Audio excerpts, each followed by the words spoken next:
드디어 주기도문의 점에 도착을 했습니다. 우리가 지금 함께 읽었고 평소에 고백하는 대로 주기도문은 아멘으로 끝이 납니다.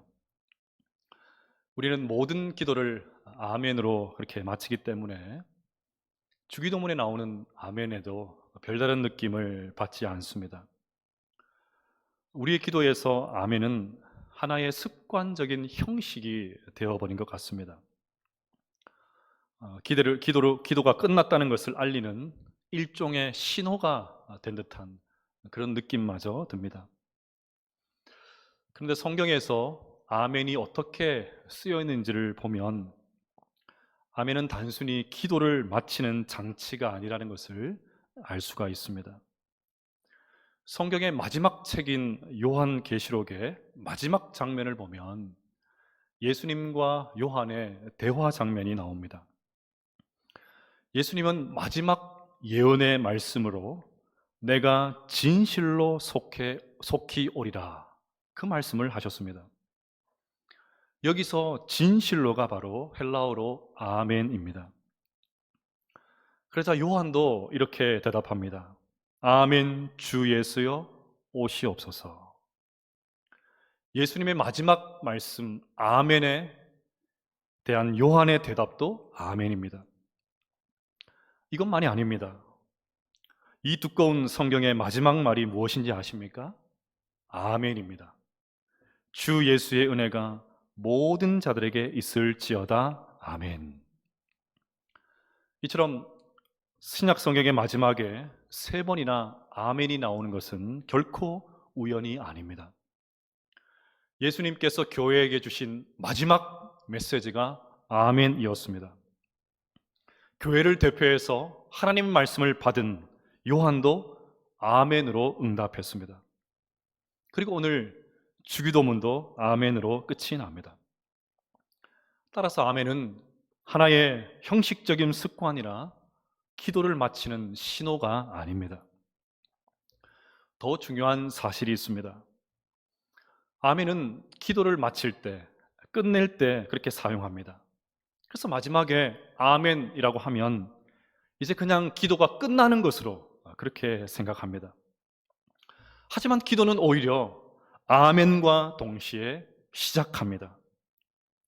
우리의 기도는 진정 어린 마음으로 아멘이라고 고백할 때 비로소 아멘의 날개를 달고 하늘 보좌를 향해 비상하기 시작합니다. 그래서 오늘 설교의 제목을 아멘으로 비상하는 기도 그렇게 잡았습니다. 우리의 기도는 결코 허공을 울리다가 그냥 사라지지 않습니다. 아멘이라고 믿음으로 고백할 때 좋으신 하나님 아버지께서 행동하기 시작하십니다. 드디어 하나님께서 일하시기 시작하십니다. 그래서 이사야 선지자는 이렇게 말했던 것입니다. 예루살렘이여 내가 너의 성벽 위에 파수꾼을 세우고 그들로 하여금 주야로 계속 잠잠하지 않게 하였느니라. 너희 여호와로 기억하시게 하는 자들아 너희는 쉬지 말며 또 여호와께서 예루살렘을 세워 세상에서 찬송을 받게 하시기까지 그로 쉬지 못하시게 하라. 기도는 하나님을 쉬지 못하시게 만드는 거룩한 몸부림입니다. 다시 말해서 아멘이라는 관절한 이 외침이 하늘 보좌로 비상해서 그 하늘의 능력을 가져오게 합니다. 그러므로 기도는 당장에는 아무런 결과가 없는 것처럼 보이지만 마침내 가장 놀라운 결과를 만들어냅니다. 왜요? 기도는 하나님을 움직이게 하기 때문입니다. 이런 측면에서 쉬지 말고 기도하라는 말씀은 사실은 하나님을 쉬지 못하시게 하라 그 말과 같은 의미입니다. 기도는 하나님을 그분의 모든 능력으로 일하시게 만듭니다. 여러분, 도무지 변화되지 않는 이 나 자신과 이 답답한 세상과 날로 쇠퇴해가는 한국교회에 희망이 어디에 있습니까? 오직 하나님의 일하심만이 희망인 줄로 믿습니다. 오직 하나님께서 강력하게 역사하셔야만 합니다. 우리 모두 이런 하나님의 일하심을 아멘이라고 고백하심으로 날마다 경험하게 되시기를 축복합니다. 자, 그러면 좀 구체적으로 한번 살펴보겠습니다.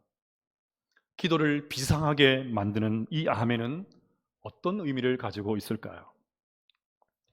첫 번째로 아멘은 그렇게 되기를 바란다라는 그런 뜻을 가지고 있습니다.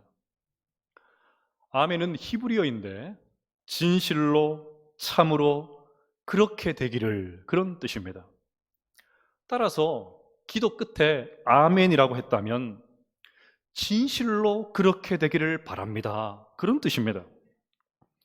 누군가 기도할 때 내가 아멘으로 응답했다면 저의 마음도 참으로 그렇습니다. 저의 마음도 기도하는 분의 마음과 같습니다, 그런 뜻입니다. 우리가 주기도문을 하고 아멘으로 마쳤다면 주님께서 가르쳐 주신 이 기도가 저의 마음입니다. 정말 그렇게 되기를 바랍니다. 주님의 기대대로 그런 인생 살기를 원합니다. 정말 그렇게 되기를 바랍니다, 그런 뜻입니다. 이렇게 아멘은 아주 좋은 뜻입니다. 그런데 아멘의 이미지는 그리 곱지만은 않은 것 같습니다. 매스컴에서 이단이나 사이비 교회를 보도할 때 화면을 통해서 나오는 것은 오와 열을 탁 맞춰서 앉은 사람들이 열렬하게 큰 소리로 아멘하는 그런 장면입니다. 그래서 나도 큰 소리로 아멘, 자주 그렇게 아멘 연발하면 광신도로 오해받는 것 아닐까? 사이비로 오해받는 것 아니야? 광신도 집단으로 그렇게 내가 오해받는 것 아닐까? 그렇게 하면서 주저하는 경우도 있습니다. 더욱이 목회자들이 덮어놓고 아멘을 유도할 때가 또 많지요. 아멘하는 분들은 그렇게 될 줄로 믿습니다, 뭐 그러죠. 성도들 가운데 또 어떤 분들은 무슨 말인지 곱씹어 보지도 않고 그냥 덮어놓고 아주 기계적으로 아멘할 때도 많습니다. 분명 별로 안 좋은 말인데도 아멘합니다. 이런 상황으로 인해서 교회 안에는 아멘을 하지 않는 것이 점잖고 세련된, 요즘 말로 나이스한 그런 신앙생활이 아닌가, 그렇게 생각하는 분들이 제법 많습니다. 이렇듯 소중한 아멘이 오늘 교회 안에서 이미지가 퇴색되거나 아주 심각하게 오용되고 있습니다.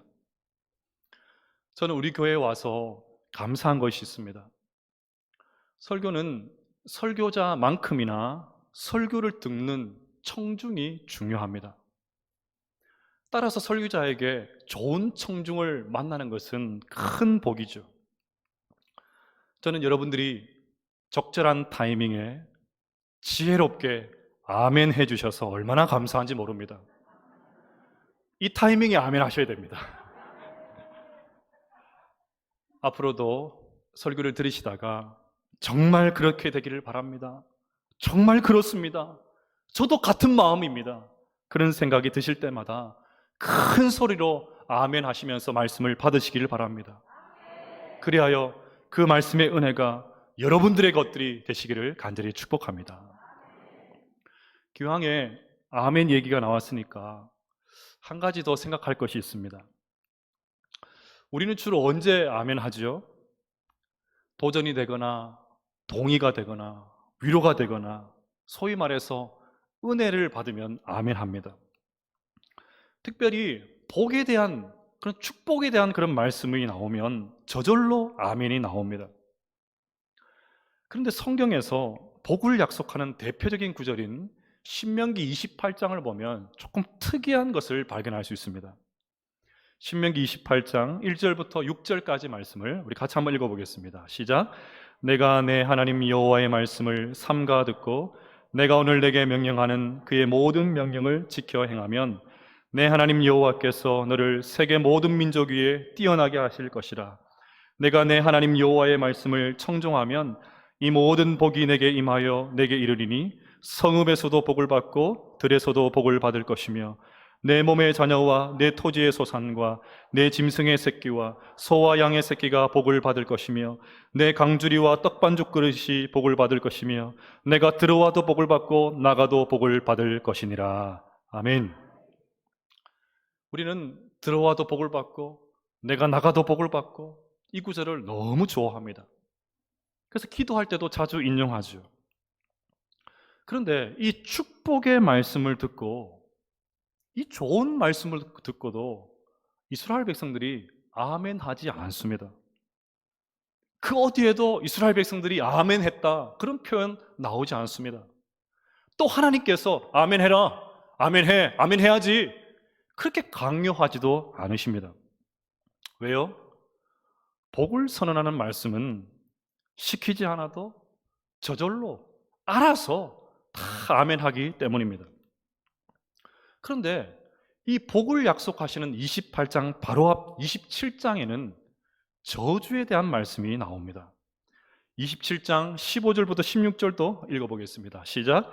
장색의 손으로 조각하였거나 부어받는 우상은 여호와께 가증하니 그것을 만들어 은밀히 세우는 자는 저주를 받을 것이라 할 것이요 모든 백성은 응답하여 말하되 아멘 할지니라.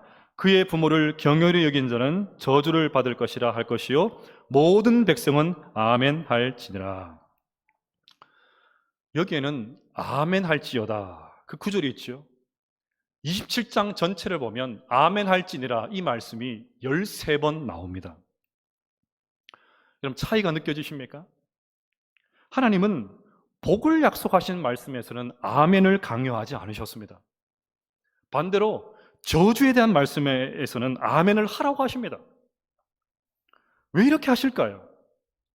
우리는 복에 대한 말씀, 이 복을 약속하신 말씀은 시키지 않아도 알아서 그렇게 잘 아멘을 외칩니다. 하지만 저주를 선언하는 말씀을 듣고 누가 아멘 하겠습니까? 조금 전에도 아멘의 강도가 달랐어요. 28장에는 아멘 했는데 27장에서는 예, 그렇게 하셨습니다.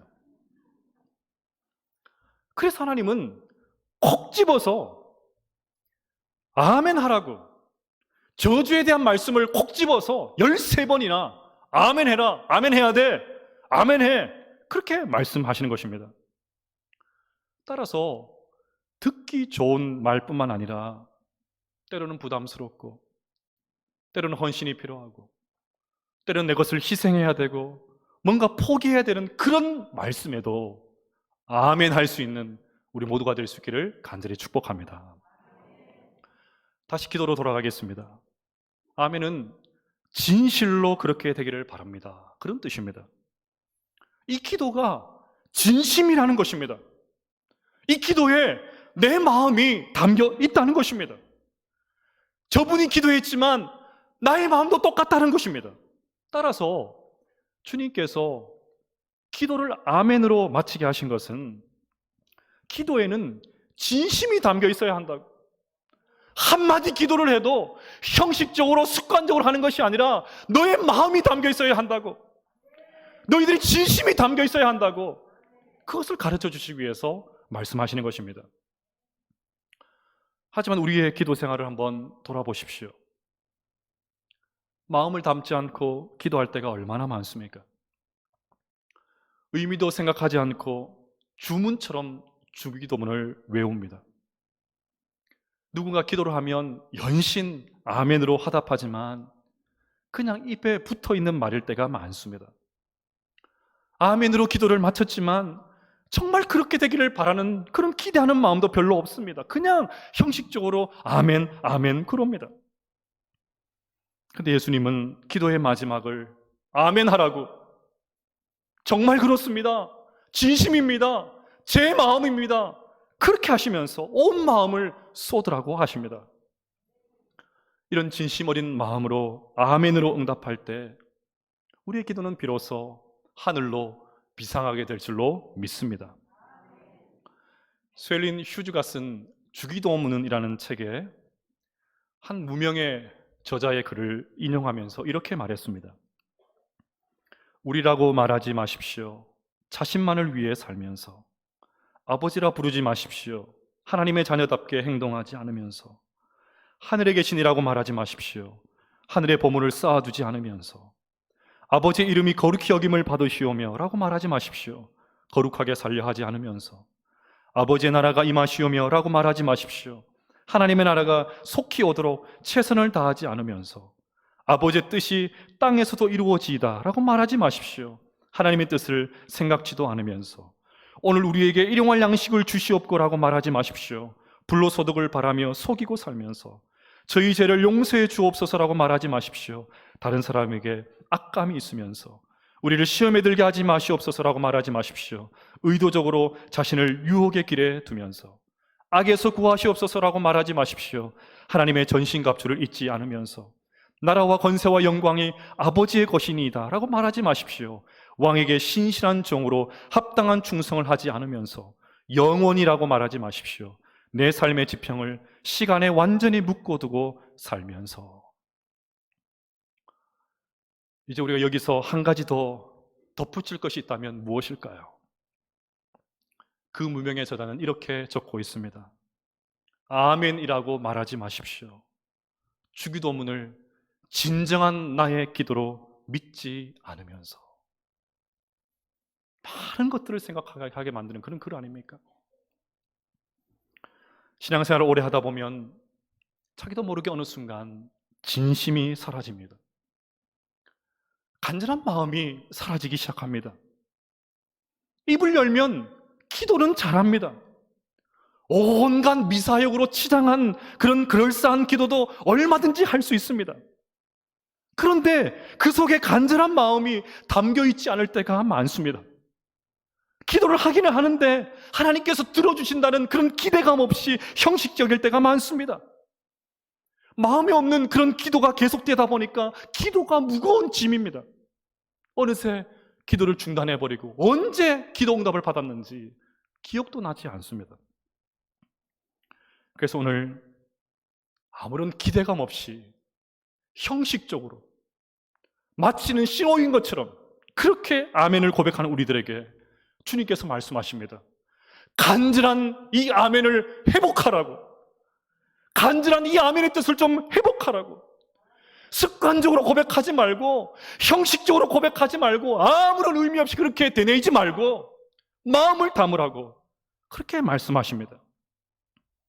여러분, 아멘이라고 기도하는 사람은 간절한 마음으로 기도하는 사람입니다. 간절한 마음이 있으면 그때부터 열망이 생깁니다. 뜨거운 소망이 일어나기 시작합니다. 기도하는 사람은 간절하게 열망하게 됩니다. 정말 그렇게 되기를 바라는 끓어오른 심정으로 그렇게 원합니다. 이렇게 마음을 담아서 아멘 할 수 있는 우리 모든 성도들 다 되시기를 간절히 축복합니다. 두 번째로 아멘은 기도의 내용대로 살겠다는 뜻입니다. 열심히 기도하고 아멘이라고 했으니까 이제는 내 할 일 다 했다, 그렇게 생각할 수 있습니다. 아멘, 그렇게 될 줄 믿습니다. 정말 제 마음입니다. 그렇게 기도를 마쳤으니까 이제는 하나님께서 알아서 하시겠지, 그렇게 생각할 수 있습니다. 그런데 기도는 하나님께 모든 책임을 떠맡기는 것이 아닙니다. 물론 지난주 설교 말씀에서 드린 대로 우리 주님께서 다시 재림하실 때에 하나님의 이름이 온 땅 가운데 거룩하게 여김을 받으실 것입니다. 그분의 나라가 이 땅 가운데 완성될 것입니다. 그 하나님의 뜻이 이 땅에서도 온전하게 이루어질 것입니다. 또한 그때가 되면 우리의 일용할 양식이 영구히 공급될 것입니다. 영원한 용서도 받습니다. 어떤 형태의 유혹과 시험도 다 사라지게 될 것입니다. 그때 비로소 하나님의 나라와 권세와 영광이 온 세계 가운데 충만하게 될 것을 보게 될 것입니다. 이런 날에 오기를 간절하게 아멘이라고 고백하시면서 기도하십시오. 그런데 여기서 기억해야 할 것이 있습니다. 우리 주님께서 다시 오셔서 이 모든 것들을 이루시기 전에 우리 또한 주기도문의 내용대로 살아내어야 합니다. 하나님은 우리가 이 불의가 가득한 세상을 보면서 탄식만 하고 기도만 하고 앉아있기를 원하지 않으십니다. 머지않아 하나님께서 이루실 그때를 꿈만 꾸기를 원하지 않으십니다. 저는 주기도문 설교를 계속하면서 끊임없이 기도의 내용대로 살아야 함을 강조했습니다. 우리가 고백했다면 그렇게 살아야 함을 강조드렸습니다. 이런 것이죠. 하나님의 거룩한 이름과 내 삶이 연동되어 있다는 것을 알고 하나님의 이름이 무참히 짓밟히고 있는 세상 속에서 보란듯이 하나님의 하나님의 이름이 거룩히 여김을 받는데 내 인생을 드려야 합니다. 아멘이십니까? 저마다 욕망을 따라 살아가는 세상에서 하나님의 통치를 받는 삶을 보여주기 위해 내 자유가 침해당하고 할 말도 참고 얼마든지 갈 수 있는 장소도 가지 않기 위해서 노력해야 합니다. 끊임없이 내 뜻을 관철시키려고 하나님을 채근하려는 그런 시도를 중단하고 하나님의 뜻에 순복하려고 몸부림치며 살아야 합니다. 매일 먹고 마시는 것을 당연한 것으로 여기지 않고 날마다 하나님을 의존하면서 살아야 합니다. 더 나아가 내가 가진 것을 나누어서 양식이 없어서 고통받는 사람들을 책임지는 그런 삶을 살아내어야 합니다. 용서받아 하나님의 자녀가 된 교회 공동체 안에 용서를 주고받는 모습이 희귀한 일이 된 것을 통렬하게 회개하면서 우리가 이미 경험한 용서를 매일같이 실천하면서 살아내어야 합니다. 모든 유혹과 시험을 십자가에서 이겨내신 예수님을 바라보므로 우리의 약점을 집요하게 물고 늘어지는 사탄의 유혹을 물리치는 삶을 살아내어야 합니다. 이렇게 주기도문에 자기의 삶을 바치는 성도들이야말로 마침내 온 세상이 새롭게 될 때 나라와 권세와 영광이 아버지께 영원히 있사옵나이다. 이 성령을 진정으로 고백하고 마지막에 아멘으로 그렇게 고백할 수 있는 것이죠.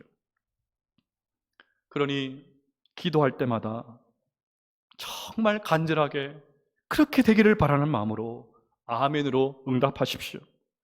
제발 하나님께서 이 제목을 좀 들어달라고 간절하게 기도하십시오. 동시에 간절한 기도의 내용이 나에게 먼저 이루어지도록, 내가 기도한 내용이 나한테 먼저 이루어지도록, 내가 아멘으로 응답한 그 내용이 내 삶에 먼저 구현되도록, 그래서 주기도문에 나오는 모든 삶 고백한 대로 내 삶이 살아낼 수 있도록 그렇게 몸부림치며 살아갈 수 있는 우리 모든 성도들 다 되시기를 간절히 축복합니다. 연초에 룻기 설교를 하면서 실로암 안과병원장이신 김선태 목사님 이야기를 한 적이 있습니다. 이분은 앞을 전혀 보지 못하는 시각장애인입니다. 하지만 김선태 목사님은 태어날 때부터 시각장애인은 아니었습니다. 여느 가정과 마찬가지로 아주 평범한 유년 시절을 보냈습니다. 그런데 6.25 전쟁이 발발했습니다. 아침 식사를 하고 친구들과 놀다가 집으로 와보니까 집이 사라졌습니다. 폭격에 맞아서 집과 부모님이 다 날아가 버린 것입니다. 졸지에 고아 신사가 되었고 그때부터 거지 생활이 시작되었습니다. 너무 배가 고파서 어느 날 7명의 친구들과 함께 참외와 수박을 따기 위해서 가서 먹고 놀았습니다. 근데 조금 떨어진 곳에서 다른 친구들이 뭔가를 호기심을 가지고 막 만지작거리는 거예요. 근데 갑자기 펑 하는 소리와 함께 그만 정신을 잃고 말았습니다. 얼마나 시간이 흘렀을까요? 정신을 차리고 보니까 밭에서 일하시는 아주머니가 이렇게 말합니다. 천만다행이야. 내 친구들은 폭탄이 터져서 다 죽었는데 너만 살아남았어. 근데 이게 어찌된 일입니까? 방금 전까지도 보이던 그 푸른 하늘이 순식간에 암흑으로 변했습니다. 그때부터 앞을 보지 못했습니다. 전쟁통에 얼마나 힘들었을까요? 우여곡절을 겪으면서 부산까지 내려와서 여러 차례 죽을 고비를 넘기면서 그렇게 힘겹게 삽니다. 그런데 그의 마음에는 믿음이 있었고 공부에 대한 열망이 있었습니다. 거지 생활과 여러 맹인 학교를 전전하다가 선교사님들의 도움으로 일반 중학교와 고등학교를 다니게 되었습니다. 마침내 고3이 되어서 대학을 좀 진학해야 되겠다, 그런 마음을 가지게 되었습니다. 근데 당시 교육법에 의하면 시각장애인들은 시험을 치를 수 없다는 그런 정책 때문에 원서조차도 제출할 수 없었습니다. 그때 김 목사님은 밤새 소리내 울면서 하나님 앞에 이렇게 기도했습니다. 하나님, 이렇게 어려운 문제를 어떻게 하면 좋겠습니까? 하나님, 저 대학 가고 싶어요. 저 공부하고 싶어요. 그런데 원서도 낼 수 없습니다. 이 답답한 상을 어떻게 하면 좋나요? 그때 하나님의 음성이 들려왔습니다. 선태야, 내가 너를 죽음에서 건져주었고 지금까지 너를 지켜줬는데 지금 와서 너를 버리겠니? 낙심하지 마라. 가서 싸워라. 그리하면 내가 이길 것이다. 그날부터 한 달 동안 32번 당시 문교부 장학관실을 찾아가서 떼를 쓰기 시작했습니다. 갈 때마다 돌아오는 것은 장학관과 여러 직원들의 비웃음뿐이었습니다. 3일 후면 입학시험을 치러야 하는데 가능성이 전혀 보이지 않습니다. 그날 밤 또다시 하나님 앞에 기도합니다. 하나님, 어떻게 하면 좋습니까? 32번이나 갔는데 안 됩니다. 32번이나 갔어요. 32번이나 갔어요. 주님은 처음에 음성을 다시 들려주십니다. 끝까지 싸우면 이길 것이다. 그래서 이번에는 죽을 각오를 하고 칼을 들고 나섰습니다. 33번째까지 강청해서 안 되면 그냥 담당 장학관과 함께 죽겠다, 그런 마음을 가지고 나선 것입니다. 시각장애인이 칼을 휘두르면서 난동을 피우니까 그것을 지켜보던 신문 기자들이 문교부 장관실로 데려다 주었습니다. 장관실로 들어서자마자 와락 소리치며 말했습니다. 시각장애인들에게도 대학 입학 고시를 칠 수 있는 기회를 주십시오. 시각장애인에게도 기회를 주십시오. 사연을 다 들은 장관은 결국 시험을 치를 수 있는 특권을 주어 허락했습니다.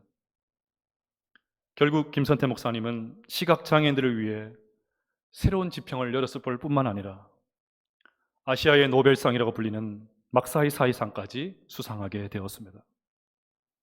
여러분, 이것이 아멘이라고 기도를 마친 그리스도인들의 모습입니다. 사랑하는 여러분, 아멘은 결코 기도를 마치는 신호가 아닙니다. 의미 없는 형식적인 구호가 아닙니다. 우리가 진정 어린 마음으로 아멘 할 때 비로소 우리의 기도는 아멘의 날개를 달고 하늘 보좌를 향해 비상하게 될 줄로 믿습니다. 그러니 한마디 고백을 해도 정말입니다. 제 마음입니다. 정말 그렇게 되기를 바랍니다. 진심 어린 마음을 담아 간절하게 아멘 하시기를 바랍니다. 동시에 아멘으로 고백한 기도의 내용대로 살아내는, 아멘 한 대로 살아내는, 내가 고백한 대로 살아내는 믿음의 성도들 다 되시기를 간절히 축복합니다. 그리하여 주기도문의 열매를 삶의 현장에서 풍성하게 맺으며 하늘에 계신 우리 하나님 아버지의 그 응답을 경험하게 되는 우리 모든 성도들 다 되시기를 간절히 축복합니다.